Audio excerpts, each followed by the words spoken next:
தமிழ் மக்களே வணக்கம். உலகிலேயே அதிகமான இளம் விதவைகள் வாழும் மாநிலமாக காசா மாறிவிட்டது. ஆமாம், வீட்டு ஆம்பளை பிள்ளைங்க ஆஃபீஸுக்கு போகிற மாதிரி துப்பாக்கியை எடுத்துக்கிட்டு வெளியில் போகிறானுங்க. அப்புறம் ரயிலில் அடிபட்ட கிடாமாடு மாதிரி அவனை தூக்கிட்டு வரானுங்க. டாக்டரும் பார்த்துக்கிட்டு செத்து 2 மணி நேரம் ஆகுது அப்படின்னு சொல்லிவிடுறானுங்க. இப்படித்தான் இளம் விதவைகள் காசா முழுக்க நிரம்பி வழியிறாங்க. திராவிட ஆம்பளை மாதிரி துணைவி இணைவின்னு இவனுங்க மட்டும் வச்சுக்கிறானுங்க. பொம்பளை பிள்ளைக்கு தமிழ்நாடு மாதிரி அப்படியா காசாவில் வசதியெல்லாம் செஞ்சு கொடுத்துருக்கானுங்க? இல்லையே. தமிழ்நாட்டில் குடிச்சிட்டு சாவுறான், காசாவில் வெடிச்சு துடிச்சு சாவுறான். இதுதான் 2 பேருக்கும் உள்ள வித்தியாசம். இதைத்தான் தொல்பொருள் ஆராய்ச்சியாளர் ஃப்ரூட் லாங்குவேஜ் என்ற விஞ்ஞானியை எடுத்து சொல்லி இருக்காருன்னா பார்த்துக்குங்களேன். அவங்க வீடியோலாம் பார்த்தா அவங்களுக்கு புரியும். காசா ஜனத்தொகையை குறைப்பதற்கு இந்த இஸ்ரேலும் ஹமாஸும் போட்டி போட்டுக்கிட்டு செயல்படுறான் போல தெரியுது. ஏன் சொல்கிறேன்னா, 400,000 ரிசர்வ் ட்ரூப்ஸ் காசா பார்டரை சுற்றி நின்றுக்கிட்டு பைனாகுலரை வச்சு பார்த்துக்கிட்டு இருக்கானே. எப்போ வேலி தாண்டி இந்த வெள்ளாடு உள்ளே போகணும்னு தெரியல, யூகிக்கவே முடியல.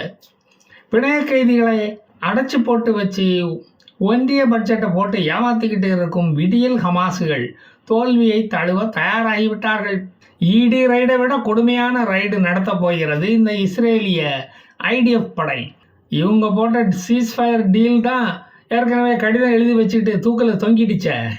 அமெரிக்கா வேற $4 பில்லியன் அளவுக்கு மிலிட்டரி அசிஸ்டன்ஸ் இஸ்ரேலுக்கு கொடுத்து முடித்து விட்டது. இஸ்ரேலின் நீசெட் பாராளுமன்றம் நீசத்தனமாக தாக்க சொல்லி 2 நாட்களில் முடிவெடுத்து ஆர்டர் போட்டு விடுவார்கள். ஹமாஸ் என்ற காக்கா எச்சத்தை காசா மக்கள் தங்கள் உடைகளில் இருந்து துடைக்கவே மாட்டேங்கிறாங்க. அப்போ அவங்க பொழப்பு நாரிக்கிட்டு தான் இருக்கும். துப்பாக்கியோட ஃபிலிம் காட்டினவன் எல்லாம் இப்போ ப்ரீவியூ தியேட்டரில் ஒளிஞ்சிக்கிட்டு இருக்கான். உணவு லாரியும் வர்றதில்ல, கரண்ட்டும் வர்றதில்ல. நரகம் வந்து இறங்கிடுச்சு. இப்போவே ஃபேஸ் 1 33 கைதிகளில் 29 பேர் தான் உயிரோடு திரும்பி இருக்கிறார்கள். மீதமுள்ளவர்களை விடுவிப்பதில் ஹமாஸுகளுக்கு விருப்பமில்லை. அவங்கள நாங்கள் பெட் அனிமல்ஸாக வளர்க்க போகிறோம் அப்படின்னு சொல்லிக்கிட்டு தெரிகிறானுங்க. டேய், அனிமலோட அனிமலாக வளர்ந்தா அவனுங்க வீணாக போயிடுவான்டா. வீணாக போனவனுங்களை ஃபேஸ் 2 மீதமுள்ள பிணைய கைதிகளை விடுவித்து பெர்மனண்ட் சீஸ்ஃபயர் கொண்டு வர வேண்டும் என்பது ஒப்பந்தம். ஆனால் ஹமாஸ் போரை தொடர விரும்புவதாக தெரிகிறது. போர் இல்லாமல் இருந்தால் போர் அடிக்கும்ல அப்படிங்கிறானுங்க. உணவையும் நிறுத்தி பவர் சப்ளையையும் நிறுத்தி இருட்டில் வச்சு நல்லா ஹமாஸை சாத்தலான்னு இப்போ இஸ்ரேல் முடிவு பண்ணிவிட்டது. நைய படைக்கிறதுக்கு ஒரு வாய்ப்பு.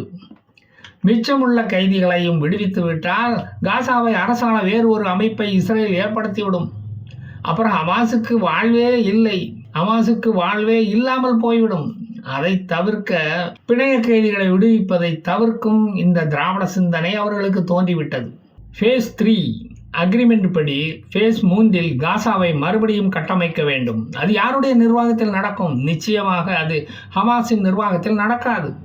இதுவரை எந்த திட்டமும் ஹமாஸ் நிறைவேற்றியது இல்லையே. ஆட்சிக்கு வந்ததிலிருந்து அவங்க எந்த திட்டத்தையும் நிறைவேற்றலையே. தமிழ்நாட்டை பார்த்து அப்படியே அட்டர் காப்பி அடிக்கிறானுங்க.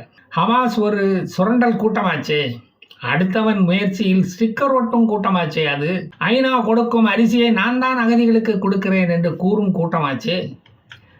அடிமைகள் கூட்டம் இல்லை என்றால் திராவிடர்களுக்கு வாழ்வு இல்லை என்கிற மாதிரி காசா அகதிகள் இல்லை என்றால் ஹமாஸுகளுக்கு வாழ்வு இல்லை.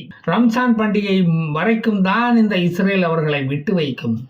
அதன் பிறகு நடக்கும் அடிதடிகளை நீங்களே பார்க்கலாம். அதெல்லாம் தாங்க அவங்க தயாராகி விட்டார்கள். ஹமாஸுகள் வெள்ளை ஜட்டிகள் வாங்கி போட ஆரம்பித்து விட்டார்கள். எக்கு தப்பா மாட்டிக்கிட்டா வெள்ளை ஜட்டியை கழட்டி ஆட்டிக்கிட்டே வந்து சரணடைஞ்சிடலாம். பார்த்தீங்களா? போர்க்களத்தில் வெள்ளக்கொடிக்கு எங்கே போய் தேடுறது? அதான் இந்த ஏற்பாடு. நல்ல விஷயமா சொல்லி தருவார் இந்த ட்ரம்ப்னு பார்த்தா, you should attack Hamas without any further delay அப்படின்னு சொல்லி அழிவு பாதையை காட்டி கொடுக்காருயா இந்த அமெரிக்கா.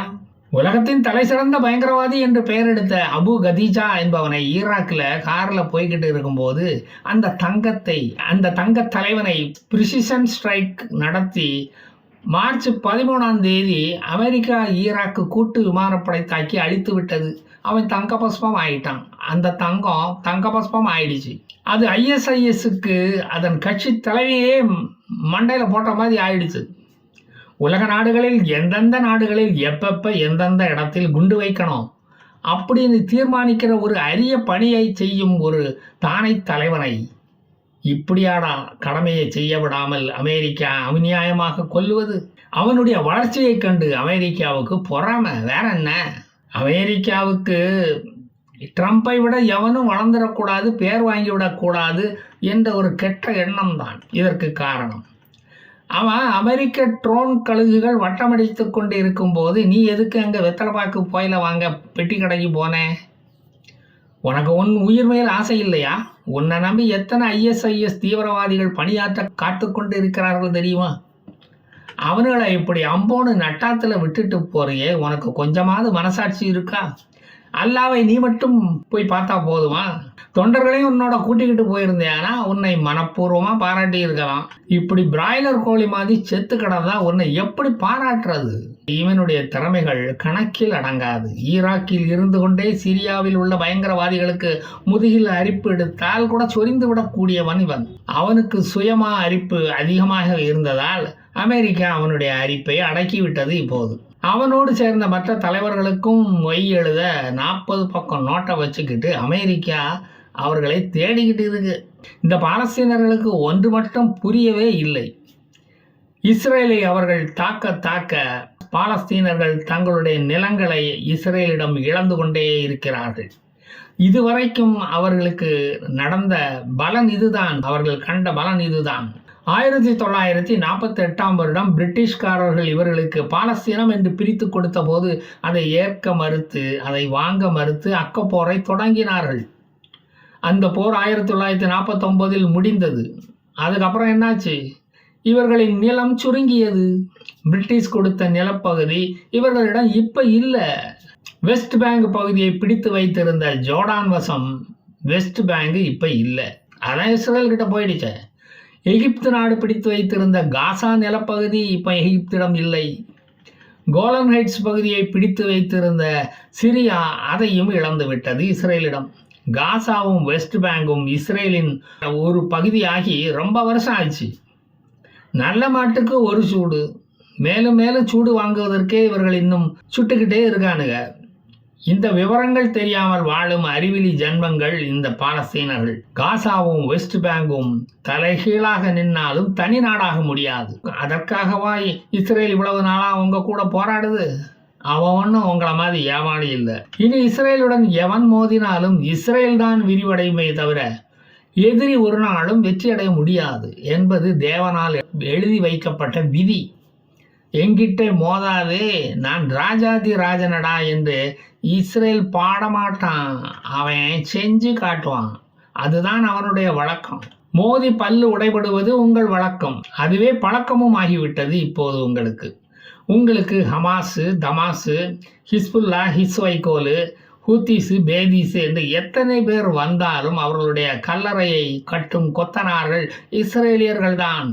முதல்ல மலர் வளையத்தை ரெடி பண்ணி வச்சுக்கிட்டு அவங்க கூட மோத வாங்கடா. இஸ்ரேல் அவர்களின் முகத்திரையை கிழிப்பதற்காகத்தான் அவர்கள் கருப்பு துணியை முகத்தில் கட்டி கொண்டு அலைகிறார்கள். காசா மக்கள் காசாவும் வேண்டாம் பட்டனும் வேண்டான்னு ஓடும் நாள் வெகு தூரத்தில் இல்லை. நேற்று அமெரிக்கா ஏமன் ஹுதைதாவில் ஹூத்திஸ்களின் பதுங்கு இடங்களை குறிவைத்து 47 இடங்களை தாக்கியதில் 53 ஹூத்திஸ் தலைவர்கள் கொல்லப்பட்டிருக்கிறார்கள். ஏவுகணைகளை செங்கடலில் கப்பலை நோக்கி விடுவதை நிறுத்தி கொள்ளாவிட்டால் இந்த தாக்குதல்கள் தொடரும் என்று அமெரிக்கா அறிவித்து விட்டது. எதுவுமே பட்டால் இவர்களுக்கு தெரியாது, செத்தால் தான் புரியும். இந்த ஹூத்திஸ்கள் திருப்பி தாக்கினால் எங்களுக்கு வீடியோ போட பல சப்ஜெக்டுகள் கிடைக்கும். அப்போ நான் வரட்டா? ஜெய் ஹிந்த்.